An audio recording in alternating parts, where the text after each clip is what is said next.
Hindi pabor sina Coach Tim Cone at Coach Sheng Kiao mga idol sa bagong pakulo ng PBA na 4-point shot. Magmumukha daw tanga ang PBA. Biglang napainsayo tuloy ang Blackwater point guard na si RK Ilagan. Pahirapan ang pagpapirma ng kontrata sa rookie ng Rain or Shine na si Kaylan Chongson. Willing na i-trade na lang ni Coach Sheng Kiao. So neto nga lang nagdaang PBA draft, nakuha ng Rain or Shine Elasto Painter sa first round sina Kaylan Chongson at Felix Lameti. Etong si Lameti ay nakasign na ng contract sa Ross with 3-year deal. Samantala ang isa nilang pick na si Kaylan Chongson, ayon sa mga naunang balita ay nahirapan daw sina Coach Sheng na papirmahin nito ng kontrata. Ayon din kay Sir Snow Badwa na nakausap niya mismo si Coach Sheng na ayaw daw pumirma ng rookie contract ni Kaylan Chongson. May rumor pang willing nang i-trade na lang ni Coach Sheng etong kanilang rookie. Kung ma-trade man nga daw sa Barangay Ginebra, si Raubco at future pick ang hinihinging kapalit ng Rain or Shine. Well, chismis lang naman yan mga idol. Sa latest IG story ni Kaylan Chongson, kani-kanina lang ay mukhang nagkasundo na rin siguro ang kampo ni Chongson at Rain or Shine. Samantala matapos ang planong ibalik na ang no height limit sa mga import sa darating na Commissioner's Cup at gawing dalawang bracket ang mga team sa Governor's Cup, heto't may bagong pakulo na naman ang PBA. Inanunsyo ni Commissioner Willie Marshall na magkakaroon na ng 4-point shot ang liga. From 3-point area magdadagdag pa nga ng isang guhit para sa 4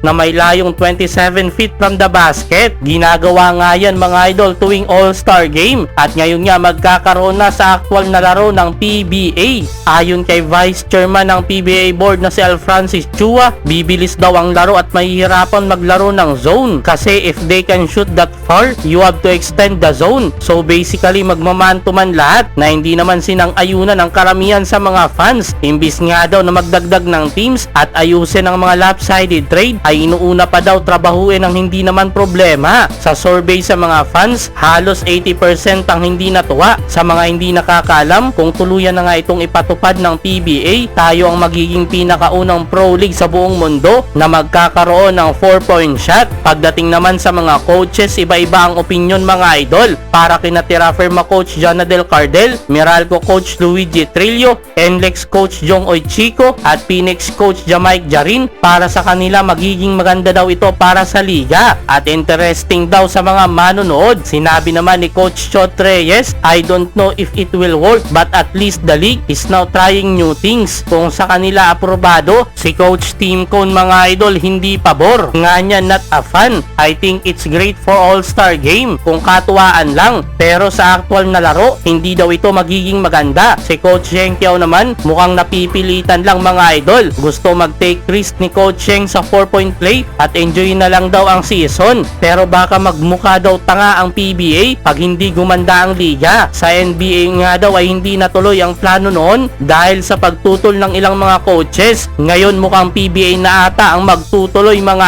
idol.